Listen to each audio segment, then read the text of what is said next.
Good afternoon everyone. Today's topic for the presentation is Jerome S. Bruner's theory of cognitive development. First of all, we'll start with introduction.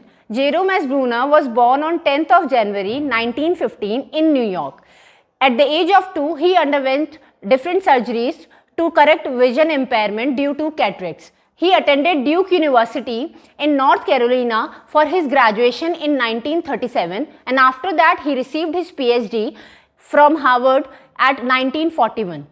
Bruner is also considered as the advocate of learning by discovery. According to him, cognitive development is the outcome of thinking. That means learning outcome doesn't include only the categories or concepts, but it includes the ability to invent the new concepts.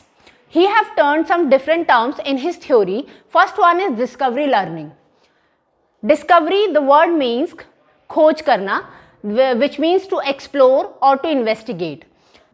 The theory encourages learners to build on past experiences and learn new knowledge from that, which means discovery learning is totally related with the past experiences and come up with the new concepts relating to it. Second term he coined in his theory is scaffolding. Scaffolding means when children start to learn new concept with the help of adult, that is called scaffolding. Scaffolding is a temporary support. That means it can be faded away after some period of time. In very specific way, scaffolding represent a reduction in many choices a child might face, which means कि जब बच्चा अपने guidance में बिल्कुल बहुत सारे choices जब मिलने लगते हैं, that means it can be focused through scaffolding.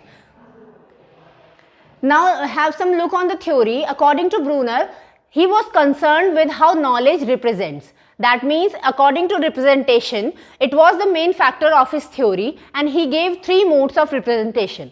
First mode is enactive, second one is iconic, and third one is symbolic mode. Enactive mode starts from birth to 3 years, which means knowledge is primarily stored in the form of motor responses. That means child always starts to learn with his hands movement or actions, or with he plays the games or like that. The stage is also known as concrete stage.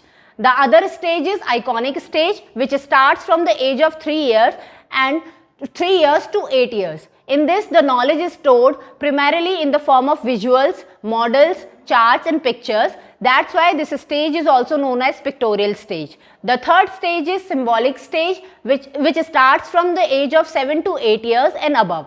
In this stage, children learn through words, symbols and languages, and this stage is also known as abstract stage. Now we will look after the implementation of the theory. The implementation of the theory is based upon the spiral curriculum. The spiral curriculum means when we start the concepts of a children, we have to start the concept with very basic things, so that the teacher should revise the curriculum in a way it would connect the past experience with the new concept. Teacher must revisit the curriculum by teaching the same content in different ways depending on the student developmental levels. That was all for the today's theory. Thank you.